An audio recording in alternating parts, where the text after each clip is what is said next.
Net Radio, taking you above and beyond.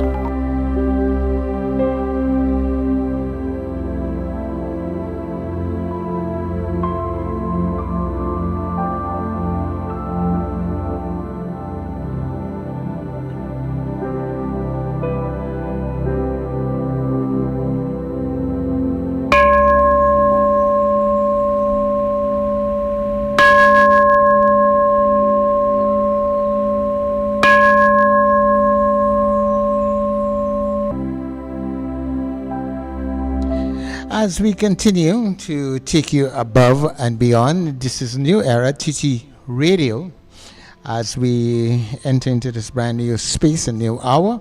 Of course, this is where we are going to be exploring Buddhist concepts as we talk with Cassie Singo on a Thursday at around this time. Cassie, good morning to you. How are you this morning? I'm very well indeed. Good morning, Sir Charles, and good morning to the listeners wherever you are. Happy to have you inside for another session. Cassie, I trust that you had a good week. Yes, I'm happy to be here. Yeah. Last week we had Serene. She has gone back, or maybe gone to another place on the planet, to continue a beautiful work of teaching folks about what we call the Dharma, the teachings of the Buddha and that kind of thing. And last week we had her on, and that was the 1st of May, and she left, I think it was on Sunday. We ended the program last week with a meditation. As you know, you always inspire or bring to mind things that we should do. In your when you speak, when I listen to you on the radio, you always bring to mind, well, you sort of give a direction. Well, I just want to say this. A while ago, you mentioned about going above and beyond. That might sound a bit distant, because it's Buddhism, which people hardly know anything about. It may sound a bit unconnected from everything else. But I just want you, well, you might know to a certain extent, but listeners ought to know that I'm a radio person. I do listen to radio quite regularly, often, and I listen to Sir Charles's program from maybe around 7:50. Well, the breakfast show up from around 7:15. Right through. So I listen to Garth, I listen to Steve, I listen to brilliant Tony Fraser. I listen to all the folks who are guests on Tony Fraser's program, etc., etc. So when we are talking about exploring Buddhist concepts, I do not want folks to think for a minute, for a moment even, that this is unconnected to regular living. As a matter of fact, it is greatly encouraged then that we, especially we as lay persons, live an ordinary life. We don't walk with our noses up in the air. We don't wear any kind of robes. Those are for the folks in monasteries and in the nunneries. We don't, carry around symbols, you're wearing a this or a that on your chest or on your hands or anything like that. And many practitioners are persons engaged in regular daily living. I just want to stress that so that we don't go above and beyond and feel that, we're walking in the sky and, we're better than a lot of people and, because we know this and they don't know that. And if that was the case, then Buddhism would have no meaning at all. It would just be another one of those things which, you could kind of discard. But this is not the case with Buddhism. As I think I mentioned in one of the last 4 meetings, if you have to fill out a form, and instead of they saying religion, they said way of life, what would you put down? Well, I certainly would put down Buddhism, because that, to me, that is the way of life, and that is the way I choose to, with the tenets of Buddhism, that is the way I choose to live. And this is not at all disjointed with the other things that I do. To me, I love to,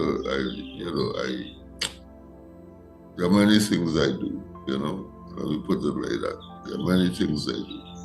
And I have many friends and colleagues, and I have been in many groups, and I've led national groups and, that sort of thing. And these things are not above and beyond me at all, at any time. Even now I am associated with different groups of people, especially in the field of writing and so on, because I write is one of the things I do. And I am called, and I can call myself a poet. I have 3 books out there, and I'm looking to have more. I love African drumming. I have grandsons in particular, who you can call master drummers, that sort of thing. I have children, and I have grandchildren. So above and beyond is not at all what it is all about, where lay people are concerned. The other persons with whom we sit on a weekly basis, or whenever we have retreats or talks or whatever we have as a group, are all lay folk who do their thing as some professionals, psychologists, vets, lawyers, teachers, nurses, office workers, regular folk. But they have chosen this way of life, which we call Buddhism, and practice it in their daily lives. We left off last week with a sitting, what we would call a sitting, again inspired by Sir Charles, who said on the 3rd program, that when he sits down to meditate, which is a word that people use regularly, which has come into vogue, as it were, the word meditation, people have all kinds of ideas about what it is, what it does, etc., etc. But the program that I am on here, which is called Exploring Buddhist Concepts, is not going to be confined to the esoteric and the intellectual and that sort of thing. Because without practice, without doing something, we will get nowhere along the continuum of life. It was so pleasant just now to hear Sir Charles talking about the programs in Brazil. Brazil has the largest number of African people outside of the African continent. And they have their own challenges. They have, I think they are called favelas, slums and that kind of thing. And what I heard him outline was the need, the programs that Brazilians have for social intervention. And he was recommending in what he said earlier about bringing some programs of a similar kind to our to an island Republic of Trinidad and Tobago. And it struck me that if we could do this in a way that the people, let's call them the social workers then. I know that Dean and Junior and others and Steve and so on will have even Gas with every month, every cent counts, would have an opinion about what Sir Charles says, you know. But if we could only bring those things with a modicum of joy in it, then, in other words, yes, they would provide income, they would provide upliftment, they would provide a decrease in violence and antisocial behavior, yes. But if they could only be done with a modicum of joy, then, you know, that this is something that I like to do, I think that would make a very big difference in our lives. And in order to do this, I believe that this concept and practice in particular of meditation helps in a big way, not just in a kind of a by the way, you know, not in an esoteric above and beyond way, you know, but in a practical down to earth kind of way.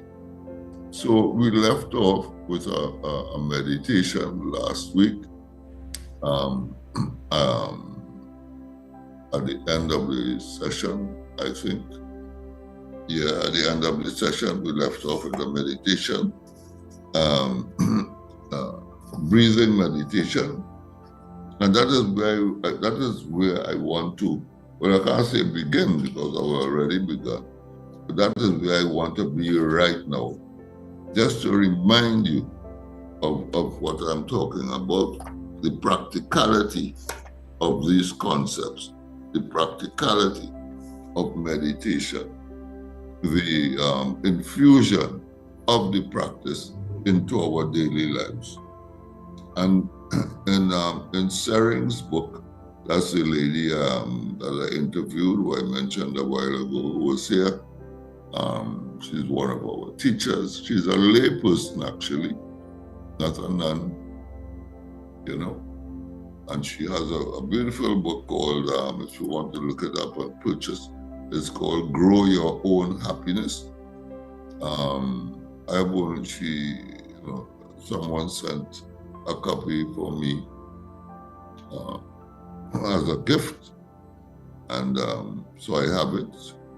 And of course, I have gone through a lot of it, you know, well, I mean, it's not the kind of book that I would be reading from end to end, but certainly, you know, thumbing through some pages and perusing it and so on. So, as I said, I ended the program with a breathing meditation. Sering, the teacher, in her book, provides us with 3 kinds of meditation. Breathing meditation, A, B, and C. And the one I ended with is breathing meditation A, which I would like to repeat now, you know, so that we can, I want to ask a question maybe later on or near the end about what we are about to do here now. With breathing meditation A, it is recommended that we focus our attention on the coming and going of our breath. Now, if you are in a position, I know some of you might be at work, some of you are doing housework, preparing meals, etc., etc.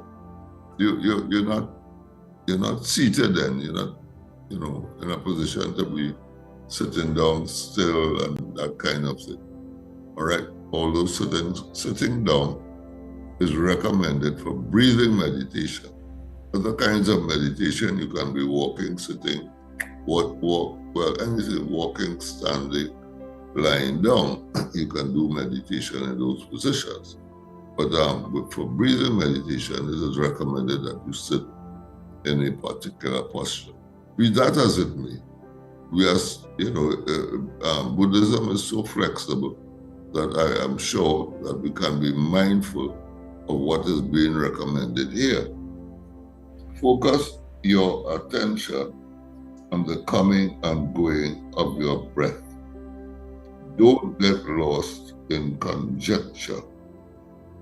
Am I supposed to breathe like this, or faster, or deeper?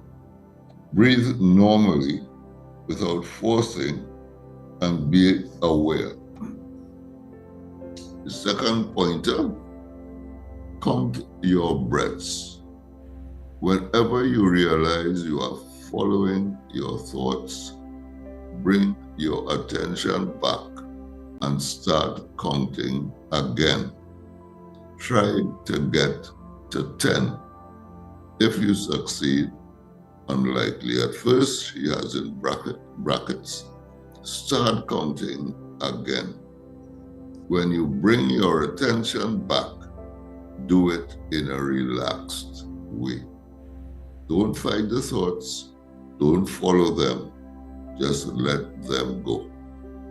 And the last pointer for breathing meditation is, at the end, inhale deeply, and as you exhale, come back.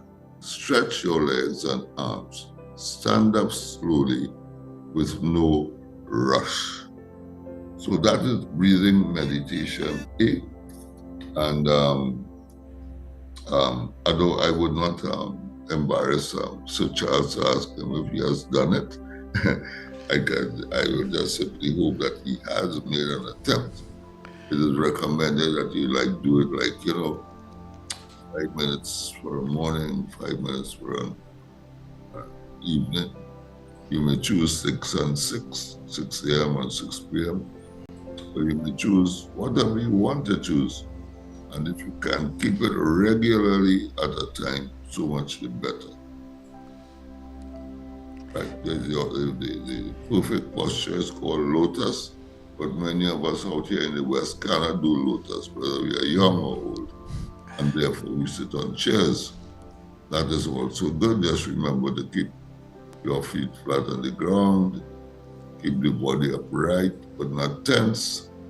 Have your arms just on the leg. Posture is important also, as we go through the exercise. And as was said in the first pointer there, do not go into conjecture about your breathing. You don't want to have a particular kind of breath. To say, well, look, I'm going to breathe 1, 2, 3 in, 1, 2, 3, 4 in. You simply try to connect with how you breathe naturally. But the thing is to know that when you are breathing in, and to know when you are breathing out.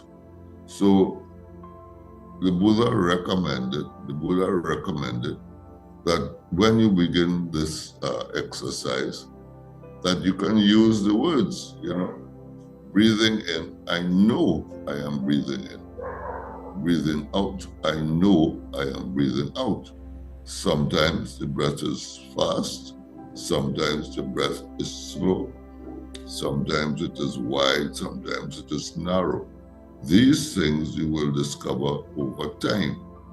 But what Sir Charles says, and what was said in the reading, in talking about breathing meditation A, which we just did, is that thoughts are going to come in the way of us counting to 10. Surprising as it might sound, you might think, well, yeah, that's easy to do. I'll count, breathing in 1, breathing out 2, breathing in 3, and so on. You will be shocked to know how many times you may have to come back to 1, and that is because what Sir Charles says is regular for I would say for all of us. What is happening there and why we are going to 10 and why we are saying do not encourage conjecture is because that is how we are living all the time. These thoughts are always bombarding us, always there, an influx, many, many, many thoughts passing through the mind, moment to moment. We will just choose 1 or 2 and say, all right, we're going with those, latch on to 1 or 2, and we go on with that kind of thing. But that is normal. What Sir Charles described there is normal, everyday living. Sit down and start, and you will see for yourself where thoughts just keep coming, as though, it's a tsunami then. You could describe it as a tsunami of thoughts coming at you and disarming you, distracting you. So we are encouraged to sit and count our breath. For a while, you can use the words, breathing in, I know I'm breathing in. Breathing out, I know I'm breathing out. After a while, you can collapse those words into simply in and out. As you breathe in, you say the word in, aloud if you wish, but preferably silently as you follow the breath that is coming in and as you follow the breath that is going out. And you sit there for 5 minutes, imagine. If you wish, you can break that down into 3 minutes if you wish, depending on your disposition and your circumstance. You don't want to be in the people's office or, that kind of thing. And, you just kind of going into a silence, and, like you're out of space and you're above and beyond. and you start breathing in and breathing out, and, your co-workers kind of watching this. Hey, what happened here? Wait. You know what I mean? They want to know what's seeing you on. That kind of way. So, of course, you'll be discreet, you'll be wise, you'll be comfortable, if you can do this before you go to work, in a nice little space at home, that's preferable. If you can do this when you come from work, that will be a nice, in the same space, that will be preferable. And rather than not be doing it in the office or that kind of thing. I mean, this is the time that I've been given to do the program. So I'm just giving you the pointers now. I'm certainly not recommending that you break from anything you are doing. If you can recall them, and I'll be doing the breathing meditation B, which is near similar, hopefully at the end of today's session. So it's like that, and I just want to emphasize, it's already 11:26. So I just want to emphasize the connectedness with meditation to daily life. The ways of meditation are not cut off from life, nor do they avoid life. One of the most well-known, popular, and practical examples of meditation connected with the body is called the mindfulness of awareness. of in and out breathing, right? So you have done a bit of that. Now, I can only just touch very briefly on these pointers. And even if I am going to be reading from the book that I have been using mostly, which is called What the Buddha Taught by Walpola Rahula, I will do so, and it just reminds Sir Charles, if there is anyone calling in, I am prepared to be to take the call. I'm prepared to take the call, answer any questions, listen to any comments that anyone may wish to make. Well, let me just let people know that, excuse me, as you mentioned that, Cassie. So people, you're free to join in the show now at 281-1315. That's 281-1315. You can call. You can WhatsApp call. If you want to send a message, you can also send a message to Cassie via that number. Go ahead. Thank you very much, Sir Charles. So the Buddha told us, the lay people, how important it is to improve their economic condition. This does not mean that he approved of hoarding wealth with desire and attachment, which is against his fundamental teaching. Nor did he approve of each and every way of earning one's livelihood. There are certain trades, like the production and sale of armaments, which condemns as evil means of livelihood, as we saw earlier. A man named Digajanu once visited the Buddha and said, "Venerable Sir, we are ordinary laymen, leading the family life with wife and children. Will the Blessed One teach us some doctrines which will be conducive to our happiness in this world and hereafter?" The Buddha tells him that there are 4 things which are conducive to a man's happiness in this world. First, he should be skilled, efficient, earnest, and energetic in whatever profession he is engaged, and he should know it well. All right? Second, he should protect his income, which he has thus earned righteously, with the sweat of his brow.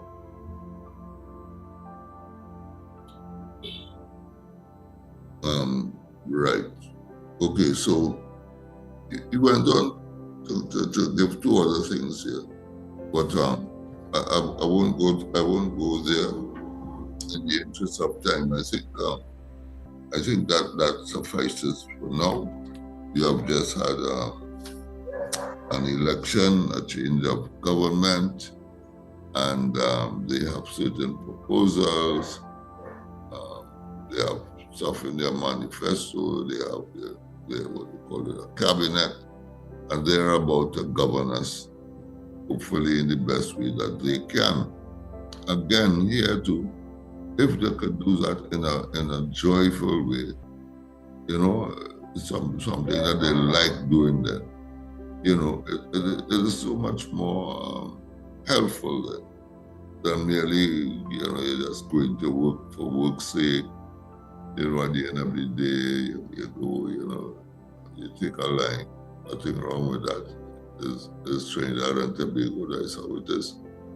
You know, you're doing what, you know, we normally do.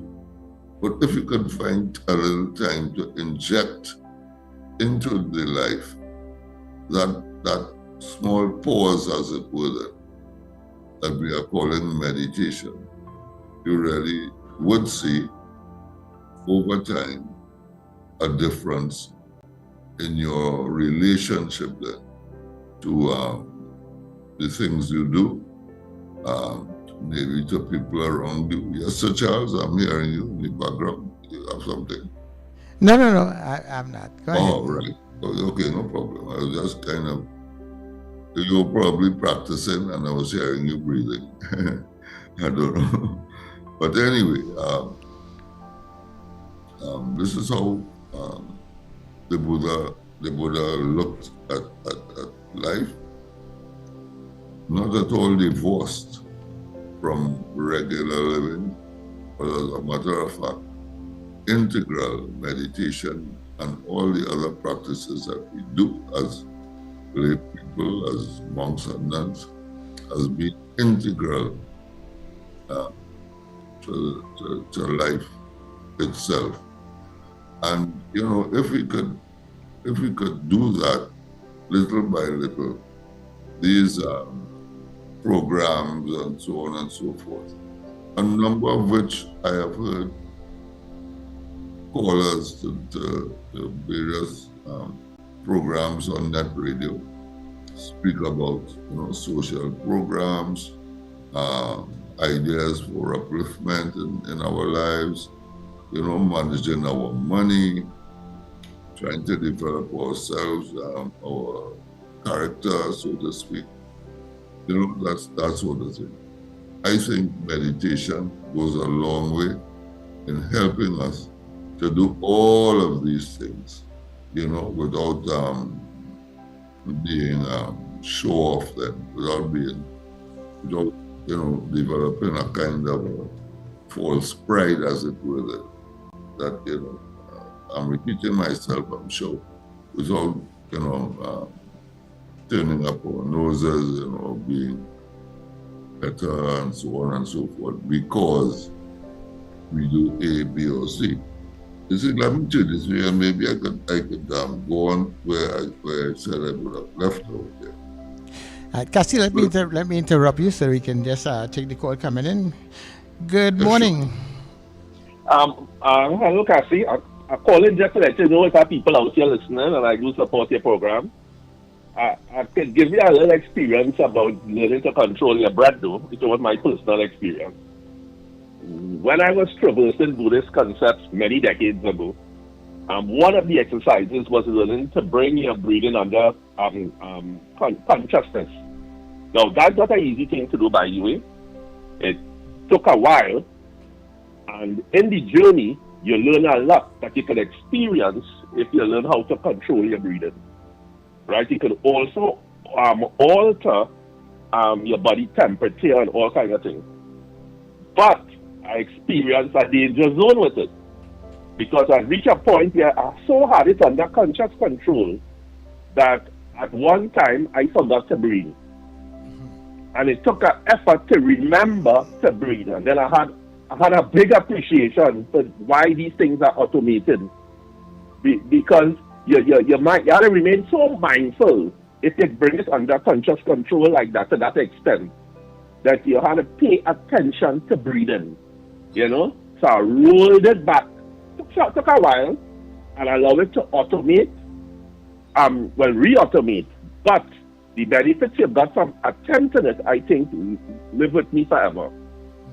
Right? So while I endorse I do endorse breathing control, I'm very careful not to recommend it to people, because if they do it, like how I did it, you could end up in that position that I thought was a really dangerous zone then. Because you pay attention to so much things that you could end up forgetting, and I did at one time. But I'm just saying, I enjoy what you're sharing, I listen, and I hope to have other people who like me who would call and support. Go on. Thanks very much. Thank you very much, Hunte, for your support there. And what you have described here exemplifies why Buddhism does not talk about controlling the breath at all, at any stage, or maybe I should say at beginner stage, maybe in advanced practices that might be necessary. But one first has to calm the mind. And this is what I am dealing with at the present moment, because this is a new program. I'm introducing people to Buddhism and Buddhist concepts, and therefore I will not be recommending any such practice to control the breath. You pointed to the dangers, and that is exactly why we do not do that. What we are doing in these practices, in this, what I've been recommending here, is to calm the mind. In other words, then, to begin to observe the many thoughts that are coming and going, although we don't know that they are coming and going, using the breath to help us to let go of them as they come and go. The word that we use in Sanskrit is shamatha, which means calming the mind. And then we could go on to what we call vipassana, which is seeing things as they really are, which has to do with knowing what sensations are occurring in the body, such as I am bored, I am angry, I am jealous, just to widen it a bit, some sort of sensation. I am in pain, whatever it might be, so that we can use these things, these normal, regular, everyday things, as means by which to ease ourselves into maybe higher practices at a later date. For now, I am certainly not recommending what the experiences that you have done. Personally, I always shy away from such exercises myself. People have tried to even Buddhists have tried to encourage me to things like lucid dreaming and so on. My response is that I would like to sleep as I usually do. I don't want anything interfering with my dreams and my sleep and all of that, so I don't go for those things. I don't go for levitation. I have let's call him an ex-neighbor who recently was telling me about a man called Monroe, who has a YouTube thing where you can levitate out of body experiences and so on. I listened to him carefully. I looked at one of the videos my ex-neighbor recommended. I looked at it, listened to it, watched it, and so on. But these are not the things that Buddhism proposes, especially for beginners, because they can lead to very dangerous things in one's life. One can go into areas then that are not recommended whatsoever. So I'm glad that you spoke of the practice and of the dangers of the practice. And I'm very happy that you are supportive and that there are other folk listening in and that they are not.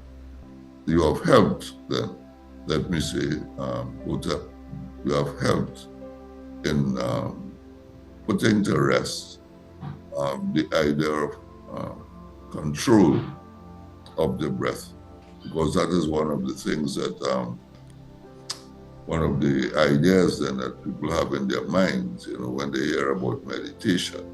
They think that, all these grand things are about to happen, that they are going to be able to control their breath and they're going to levitate and, all these kind of grand things. None of that is recommended here by me or will be recommended by any practitioner who knows what it is that the Buddha taught. So let me end, because I'm sure it's coming on to 11:45. Let me end with the breathing meditation B. Now I know I'm just reading this out, and it's going to be difficult to remember unless you ask Sir Charles for a copy of the video, and then you can practice for yourselves. Breathing meditation B is where we end today's session. Focus on the coming and going of your breath. Breathe normally without forcing it. Notice a sensation connected to breathing, perhaps the sensation of air passing through your nostrils, the movement of your chest, the filling and emptying of your lungs. Choose the sensation that makes the most sense to you. When you bring your attention back to this sensation, do it in a relaxed way. Don't fight the thoughts. Don't follow them. Abandon them as soon as you realize they are there, like someone putting down an object they have inadvertently picked up. And lastly, at the end, inhale deeply. As you exhale, come back, stretch your legs and arms, stand up slowly. So let me wish you and yours and all connected to the program today. It's only 11:43, so there are 2 more minutes. Let me wish you all a happy week until we return next Thursday. And should anyone at all, get the video, you can always directly call Sir Charles. I'm sure he'd be very happy to send it to you. Or I think that he will be sending me a copy also.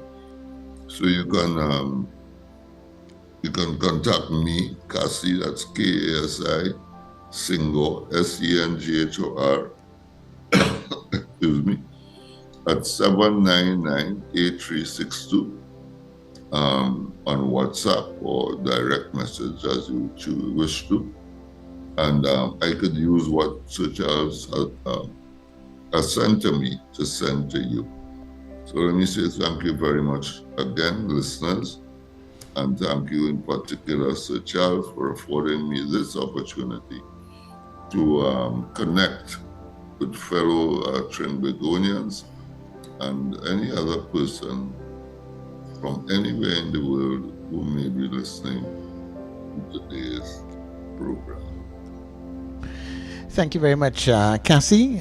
Just before we go, let me let people know that the videos of this show and the other shows, you can go up to our YouTube channel, which is New Era TT Radio on YouTube, and you'll be able to browse the shows there. So this particular show will probably be available like about after lunch, but all the other shows previously, you can also get them right there. Cassie, thank you so much.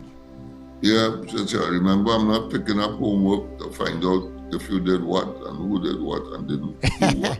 No. It will show for itself. Definitely. May I be filled with loving kindness. May I be well. May I be peaceful and at ease. May I be happy. May you be filled with loving kindness. May you be well. May you be peaceful and at ease. May you be happy. May we be filled with loving kindness. May we be well. May we be peaceful and at ease.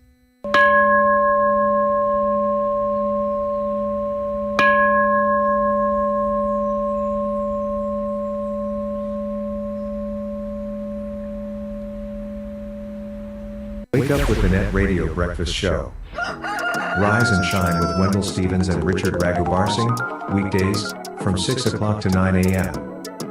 Start your day feeling good, energized,